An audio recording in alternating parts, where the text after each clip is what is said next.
राधे राधे। ओम नमः शिवाय। श्री शिवाय नमस्तुभ्यम। आज मैं आप लोगों को प्रदोष व्रत कथा सुनाने जा रही हूँ। रवि प्रदोष व्रत कथा। जैसा कि हम सभी लोग जानते हैं कि प्रदोष व्रत महीने में 2 बार आता है। एक कृष्ण पक्ष की त्रयोदशी को और दूसरा शुक्ल पक्ष की त्रयोदशी को। हर दिन जिस दिन भी प्रदोष व्रत पड़ता है, व्रत का नाम उसी दिन के अनुसार हो जाता है। इस बार रविवार के दिन प्रदोष व्रत पड़ने के कारण इस प्रदोष व्रत का नाम रवि प्रदोष व्रत है। रवि प्रदोष व्रत रखने से आयु की वृद्धि व आरोग्यता प्राप्त होती है। कहा जाता है कि रविवार के दिन प्रदोष व्रत हो तो शिव जी के साथ साथ सूर्य देव की भी पूजा करनी चाहिए। दिन भर निराहार रहकर सूर्य देव की पूजा करें। सूर्य का पूजन सूर्य डूबने के पहले ही कर लेना चाहिए। प्रदोष व्रत में नमक और तेल आदि नहीं खाना चाहिए। दिन भर निराहार व्रत रखकर शाम को पूजन करके गेहूं का आटा, दूध, मिठाई, गुड़, फल आदि खाना चाहिए। 1 वर्ष तक नियमित प्रदोष व्रत करने से मनुष्य के रोग, शोक तथा शत्रुओं का नाश होता है और व्रती को धन, धान्य, कीर्ति आदि प्राप्त होता है। जो कोई भी प्रदोष व्रत करता है तो प्रदोष व्रत का विधान यह है कि प्रातः काल उठकर स्नान ध्यान करके भगवान सूर्य को अर्घ्य देने के बाद में भगवान शंकर की पूजा अवश्य ही करें। आप अपने घर के शिवालय में, देवालय में, घर के अंदर जो भगवान शंकर की मूर्ति रखी जाती है, शिवलिंग रखी जाती है, वह शिवलिंग होता है नर्मदेश्वर शिवलिंग घर में रखा जाता है। कोई भी शिवलिंग जो रखी जाती है वह 1 अंगूठे के बराबर, बस इतनी ही लंबाई उसकी होनी चाहिए। इतना छोटा शिवलिंग घर में रखा जाता है। इससे बड़ा शिवलिंग शिवालय में, शिव मंदिर में या किसी भी मंदिर में वहाँ पर शिवलिंग रखे जाते हैं। उसके ऊपर नाग देवता और साथ में घड़ा रखा जाता है, जिससे बूंद बूंद जल जो है शंकर भगवान के ऊपर चढ़ता रहता है। तो आप अपने घर के शिवालय में, आप अपने घर के देवालय में जो शंकर भगवान की मूर्ति आपने रखी है तो उनकी पूजा अवश्य ही करें। अभिषेक करें। दूध, दही, घी, शक्कर, इन सारी चीज़ों से अभिषेक करें। गंगा जल से अभिषेक करें। गंगा जल से अभिषेक करने के बाद सादे जल नहीं चढ़ाया जाता है, इस बात का ध्यान रखें। भगवान शंकर को बेलपत्र, आक का फूल बहुत ही प्रिय है। कनेर का फूल यह भी बहुत प्रिय है। बेला का फूल, इस तरह से भांग, धतूरा भगवान शंकर को अवश्य ही चढ़ाएं। शमी पत्र भी भगवान शंकर को चढ़ाया जाता है। जो भी आपको प्राप्त हो जाए इनमें से वह सारी वस्तुएं भगवान शंकर के शिवलिंग पर चढ़ाएं। इस प्रकार से भगवान का श्रृंगार करें, आरती करें और साथ में प्रदोष व्रत कथा भी अवश्य पढ़ें अथवा सुने, जिससे कि भगवान शंकर की कृपा आपको प्राप्त हो और जो आपने पूजा किया है, प्रदोष व्रत को धारण किया है, इस व्रत का पूर्ण फल प्राप्त हो सके। दूसरे दिन का पारना का विशेष महत्व बताया गया है। पारना जो है वह पूर्ण विधि विधान से करना चाहिए। यदि पारना पूर्ण विधि विधान से न किया जाए तो व्रत का पूर्ण फल प्राप्त नहीं होता है। फिर इसी प्रकार से शिवालय में प्रदोष वाले दिन प्रातःकालीन पूजा के बाद सायंकाल फिर स्नान ध्यान करके शिव मंदिर में जाकर पूजा करनी चाहिए भगवान शंकर की। इसी प्रकार से विधि विधान से भगवान शंकर को जल अर्पित करें, अभिषेक करें, दूध से, दही से, घी से, शहद से, शक्कर से, इन सारी चीज़ों से अभिषेक करें और जिन जिन चीज़ों को चढ़ाएं उसके बाद में सादा जल से अवश्य ही उन्हें स्नान कराएं। उसके बाद में आखिरी में गंगा जल से स्नान कराएं। गंगा जल से स्नान कराने के बाद में भगवान शंकर का श्रृंगार करें। फूलों से, बेलपत्र से, शमी पत्र से भांग से, धतूरा से, जो जो चीजें भगवान शंकर को प्रिय हैं वह सारी वस्तुएं अवश्य ही चढ़ाएं। फल चढ़ाएं, ऋतु फल चढ़ाएं, साथ में पूरे शंकर भगवान के परिवार की भी पूजा करें। गणेश जी की पूजा करें, उन्हें दुर्वा चढ़ाएं। माँ पार्वती की पूजा करें, उन पर गुड़हल के फूल चढ़ाएं। कार्तिकेय जी की पूजा करें, उन पर बेला का फूल चढ़ाएं। नंदी जी की पूजा करें, उन पर आप जो भी फूल लेकर गए हैं उनमें से कोई एक फूल उन्हें चढ़ा दें। पूरी पूजा करने के बाद में भोग लगाएं। भोग लगाने के बाद में आरती करें।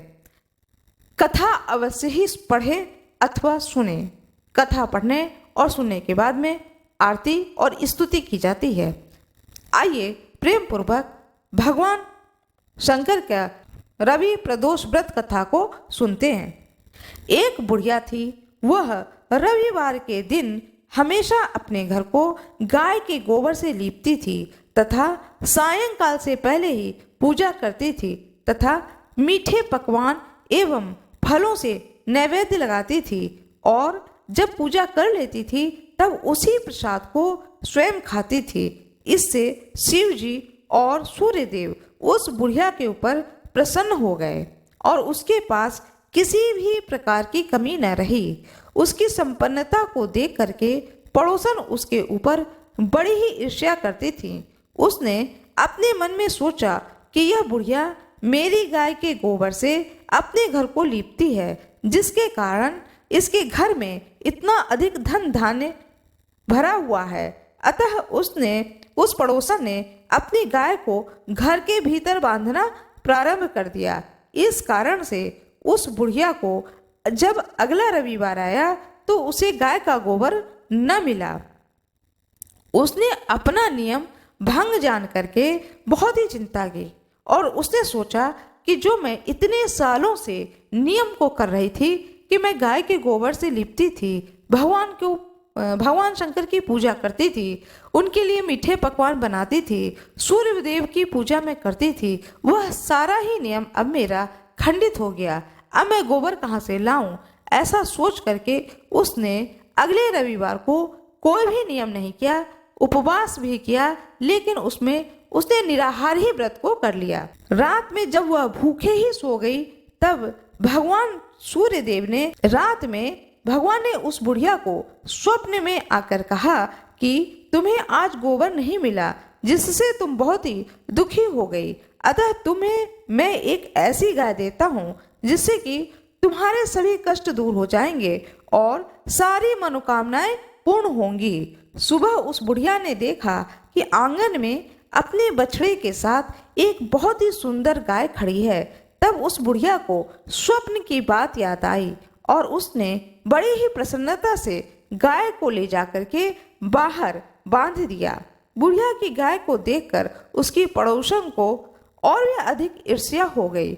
वह गाय सोने का गोबर करती थी। यह देख करके पड़ोसन को और अधिक आश्चर्य हुआ। जब उसके पड़ोसन ने देखा कि यह गाय तो सोने का गोबर देती है, तो वह निगाह लगाकर देखने लगी कि कहीं यह बुढ़िया देख न ले, उसके परिवार से कोई देख न ले, और सबकी नजरों से बचा करके गाय के गोबर को उठाकर अपने घर में ले जाने लगी, जिससे कि उस पड़ोसन के घर में धन धान्य की वृद्धि होने लगी। इस चीज को भगवान सूर्य ने देखा। तब उन्होंने सोचा कि कोई उपाय करना पड़ेगा, नहीं तो यह बुढ़िया कभी भी सोने के गोबर को प्राप्त नहीं कर पाएगी। ऐसा सोच करके भगवान सूर्य ने उसी समय बहुत जोरों की आंधी चलाई। जब बहुत जोरों की आंधी चली तब उस बुढ़िया ने गाय को अपने घर के अंदर ही बांध दिया और रात भर गाय घर के अंदर ही रही। सुबह देखती है वह बुढ़िया कि गाय ने सोने के गोबर दिए हैं। इस चीज को देखकर बुढ़िया को बड़ा ही आश्चर्य होता है और वह सोचती है कि अड़ोस पड़ोस की नजर न लग जाए तो मैं अब गाय को घर के बाहर नहीं बांधूंगी, घर के अंदर ही बांधूंगी और यह सोने का गोबर घर के अंदर ही रखूंगी।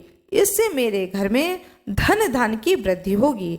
ऐसा सोच करके उस बुढ़िया ने गाय को घर के अंदर ही बांधना आरंभ कर दिया। इधर पड़ोसन को अब सोने का गोबर नहीं मिलता था, जिससे कि उसकी पड़ोसन को बहुत ही ईर्ष्या होने लगी। साथ में वह सोचने लगी कि यदि मैं राजा को इस बात की सूचना दे दूं कि इस बुढ़िया के पास में एक ऐसी गाय है जो कि सोने का गोबर देती है, और राजा फिर इस गाय को अपने राजमहल में ले जाएंगे, तब इस बुढ़िया के पास में कुछ भी नहीं रहेगा।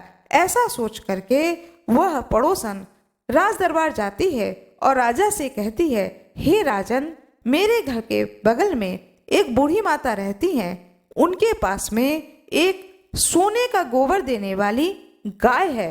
यह गाय तो आपके दरबार में, आपके महल में होनी चाहिए, इससे कि राजा के महल में धन धान्य की कमी नहीं होगी। वह बुढ़िया इतना धन धान्य लेकर क्या करेगी? उसके घर में तो वैसे ही संपन्नता है, पूरा घर भरा हुआ है जन से और धन से।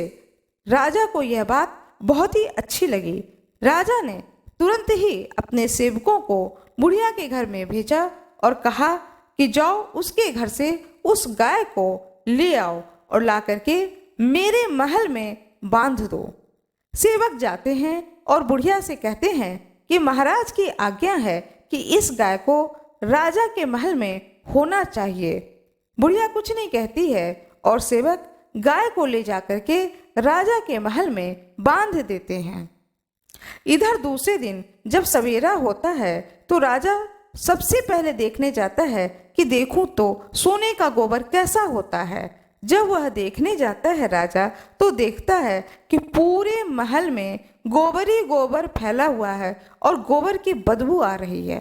इस चीज को देख करके राजा को बहुत ही गुस्सा आती है उस पड़ोसन के ऊपर कि इसने झूठा संदेश मुझे दिया है। अपने सेवकों से कहते हैं कि जाओ और उस पड़ोसन को गिरफ्तार करके ले आओ और साथ में उस बूढ़ी माता को भी लेकर के आओ, तब पता चलेगा कि सच्चाई क्या है। पड़ोसन आती है और साथ में उस बुढ़िया को भी सेवक लोग पकड़कर ले आते हैं। राजा पूछते हैं उस बुढ़िया से कि हे माता, तुम बताओ यह गाय क्या सोने का गोबर देती है? तब वह बुढ़िया कहती है, हे राजा, यह गाय मेरे घर में सोने का गोबर देती है, यह बात सत्य है। मैं नहीं जानती हूँ कि इसने आपके महल में सोने का गोबर क्यों नहीं दिया, क्योंकि मुझे यह गाय तो स्वयं सूर्य भगवान ने दिया है। फिर वह बूढ़ी माता ने राजा को बताया कि हे राजा, मेरा एक नियम था। नियम मेरा यह था कि मैं हर रविवार को पूरे घर को गाय के गोबर से लीपती थी और वह गाय का गोबर अपने पड़ोस के गाय के गोबर को ला करके उससे लीपती थी और लीपने के बाद में प्रदोष व्रत को करती थी और साथ में सूर्य देव की भी पूजा करती थी। और एक बार मेरे पड़ोसन ने अपने गाय को अपने घर के अंदर बांध लिया और मुझे गाय का गोबर नहीं मिला, जिससे मेरा यह नियम भंग हो गया और मैं कोई भी पूजा नहीं कर सकी। रोते रोते मैं रात में भूखे प्यासे ही सो गई। तब स्वप्न में स्वयं सूर्य देव आए और उन्होंने मुझसे कहा कि हे बुढ़िया, उठ, तुझे मैं एक ऐसी गाय दूंगा जिससे तेरे घर में धन और संपदा भी बढ़ेगी और साथ में गाय की भी तुम नित्य सेवा करती रहना। तुम्हारे इस नियम से मैं अत्यधिक प्रसन्न हुआ हूँ, इसलिए मैं तुम्हें यह गाय देता हूँ। ऐसा सूर्य भगवान ने मुझे आशीर्वाद दिया और जब मैं प्रातः काल उठी तो मैंने देखा कि मेरे घर के आंगन में एक बहुत ही सुंदर गाय है और साथ में एक बछड़ा भी है। हे राजा, तब से यह गाय मेरे घर में सोने का गोबर देती है, जिससे कि मेरे घर में धन धान्य बढ़ता है। जब सारी सच्चाई को राजा ने सुना, तब राजा ने उस बूढ़ी माता को प्रणाम किया और क्षमा मांगी कि हे माता, जिसको स्वयं ईश्वर ने यह गाय दिया है, उस गाय को मुझे रखने का कोई अधिकार नहीं है। कृपया आप इस गाय को अपने घर ले जाएं। उस गाय को बूढ़ी माता को वापस कर देते हैं और उस पड़ोसन को कारागार में बंद कर देते हैं कि तुमने मुझे अधूरी जानकारी दी थी, तुमने पूरी बात नहीं बताई थी, इसलिए तुम्हें दंड स्वरूप कारागार में बंद किया जाता है। भगवान सूर्य की कृपा से बूढ़ी माता के घर में धन, धान्य, आरोग्य, हर चीज उसके घर में होती है। भगवान शंकर की भी कृपा उस बूढ़ी माता के घर में होती है, जिससे कि उस बूढ़ी माता का यश दिनों दिन बढ़ता जाता है और वह बूढ़ी माता मृत्यु के बाद वैकुंठ धाम को प्राप्त करती हैं।